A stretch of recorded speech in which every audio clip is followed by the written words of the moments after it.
stand for the blessing of the words, those that are able to stand. Can I go to the right? And we'll begin at the 11th verse to the 17th. If everyone has it, say amen. If you don't, say give me some time. Amen. Amen. And it goes on to say, O thou afflicted, tossed with tempest, and not comfort. Behold, I will lay the stones with fair colors, and lay thy foundations with sapphires. And I will make thy windows of agates, and the gates of carbuncle, and all thy borders of pleasant stones. And all thy children shall be taught of the Lord. And great shall be the peace of thy children. In righteousness shall thou be established. Thou shalt be far from oppression, for thou shalt not fear, and from terror, for it shall not come near thee. Behold, they shall surely gather together, but not by me. Whosoever shall gather together against thee shall fall for thy sake. 16, behold, I have created the smith that bloweth the coals in the fire, and that bringeth forth an instrument for his work. And I have created the waster to destroy. 17, key verse, no weapon that is formed against thee shall prosper, and every tongue that shall rise against thee in judgment thou shalt condemn. This is the heritage of the servants of the Lord, and their righteousness is of me, said the Lord. You may be seated.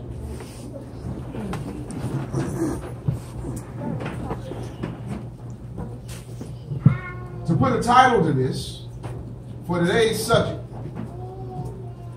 it would be called The Battle Before the Victory. Right. Amen? Amen. Everyone say that with me. The battle before the victory. Amen. See, a lot of people don't understand that sometimes we want things, but we have to go through. Yes, that's true. If there's no battle or there's no struggle, how do we really know how to receive victory? Well, if you never lost, how do you know what it feels like to win?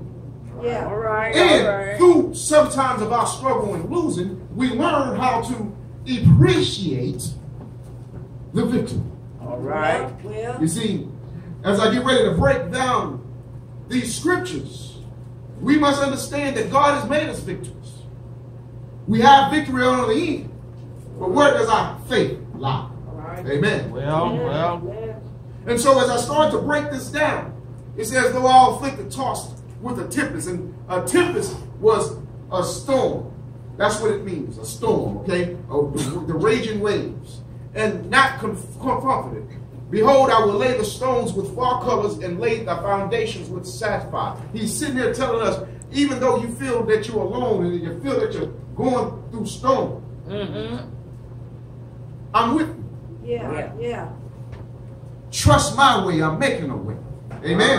All right. It goes on and then it says, I will make the windows of the gates and the gates of corners, and all thy borders pleasant stone.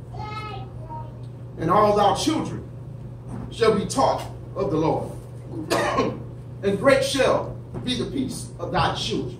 All right. See, it's one of these things that we look at here. One, I love it because not only is God saying that he'll make a way for you, but he's saying, and all thy children. And what is that saying? Not only the children that you birth, but your children's children. Yeah, come on now. Generations to come.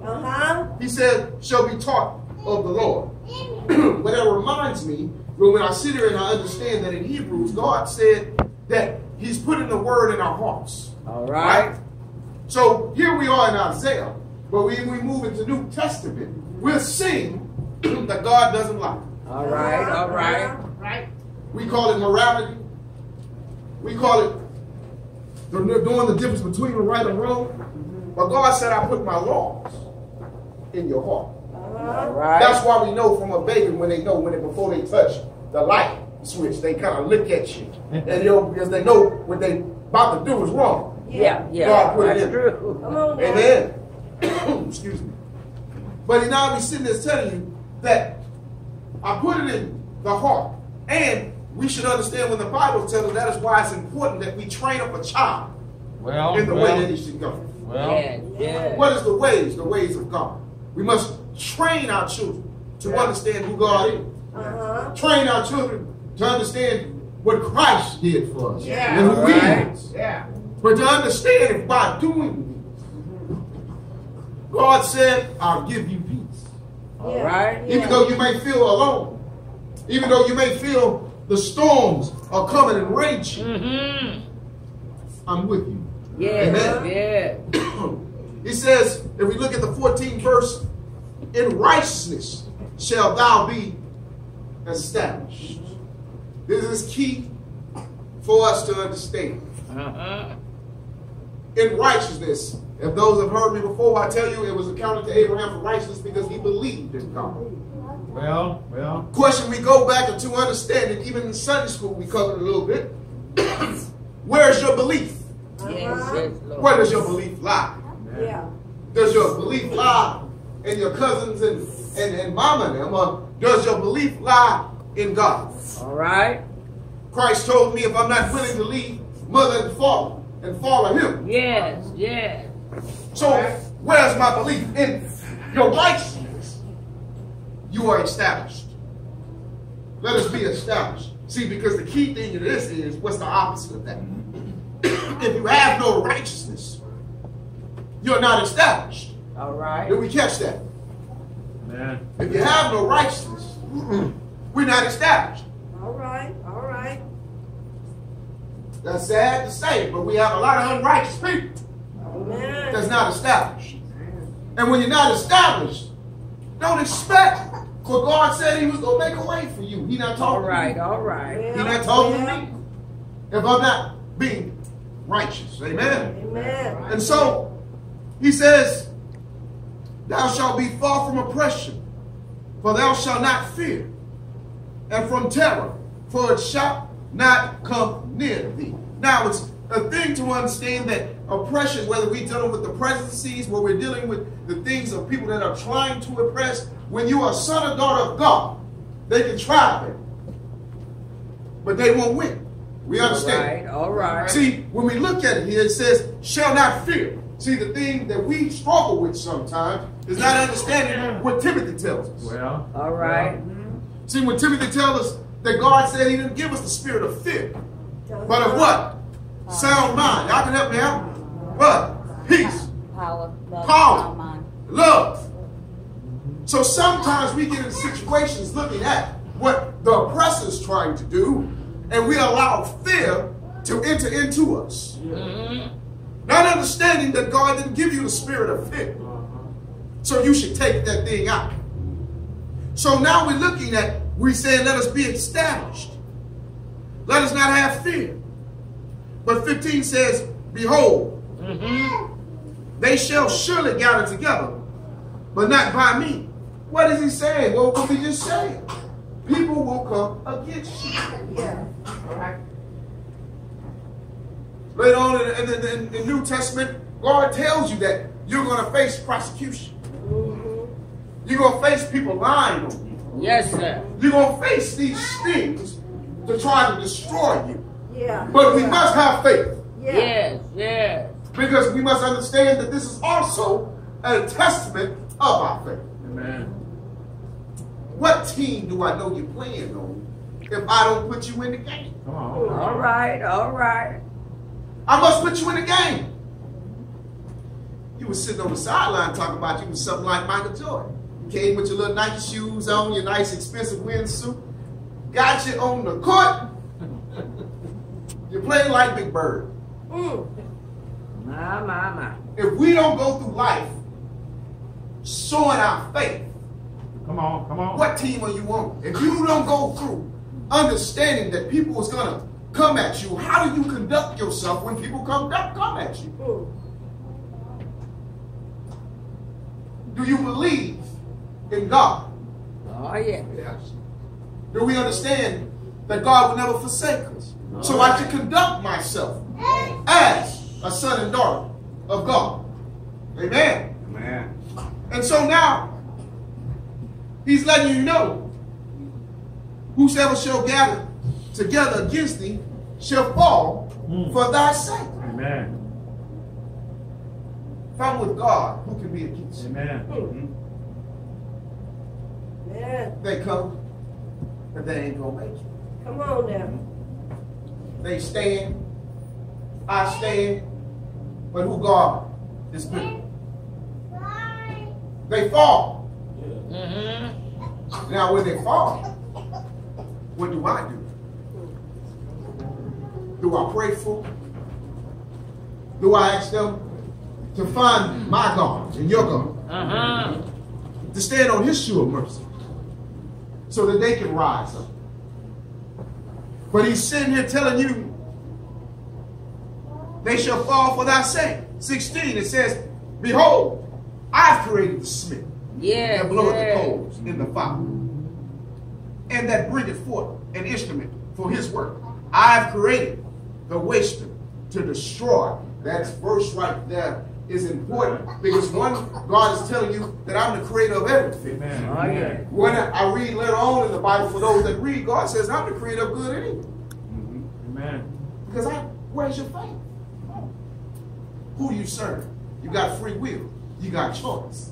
But also don't get it twisted. God doesn't tempt us with evil. Amen. Don't get that twisted. Even though it's the creator, I know that I have a bottle of juice and I have a bottle of Thunderbird, All right. and they both look tasty.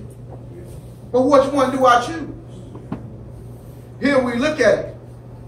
He's letting you know that I'm the creator. But then check this out. And that bringeth forth an instrument for his work. I've created the waster to destroy. Why? I need to know what team you on. Mm-hmm. All right. All right.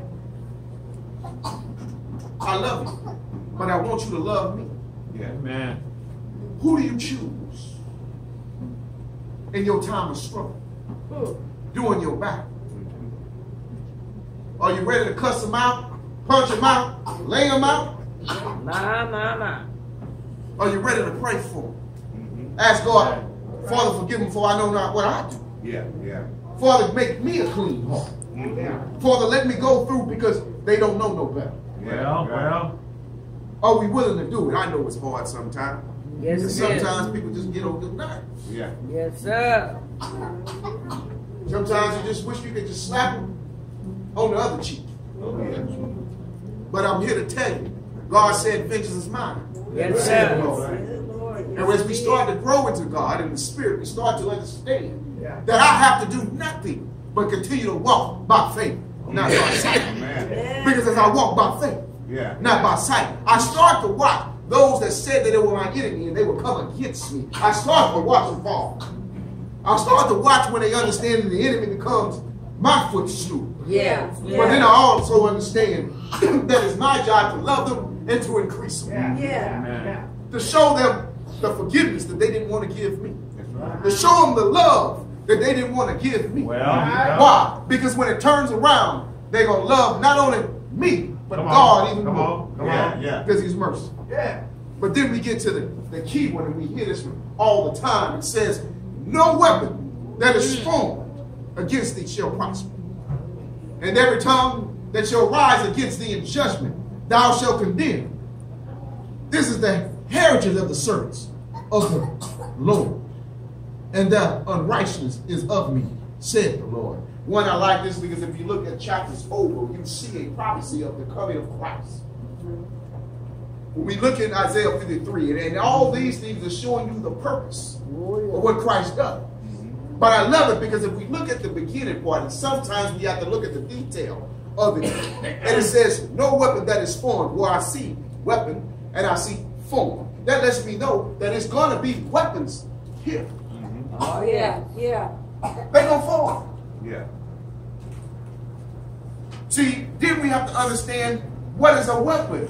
Well, by law, if I go back into my law enforcement days, by law, anything that can be used to cause harm, seriously injury, or death is considered a weapon.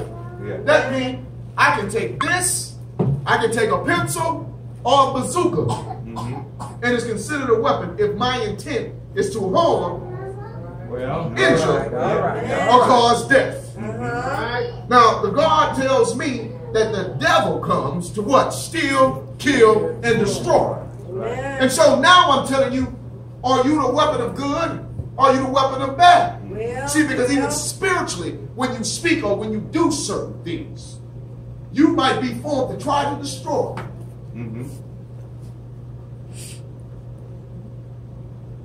The weapon forms, but it won't prosper. Yeah. Don't be scared, because you see a weapon. What they say, guns don't kill people, people kill people. It's not the gun or the instrument.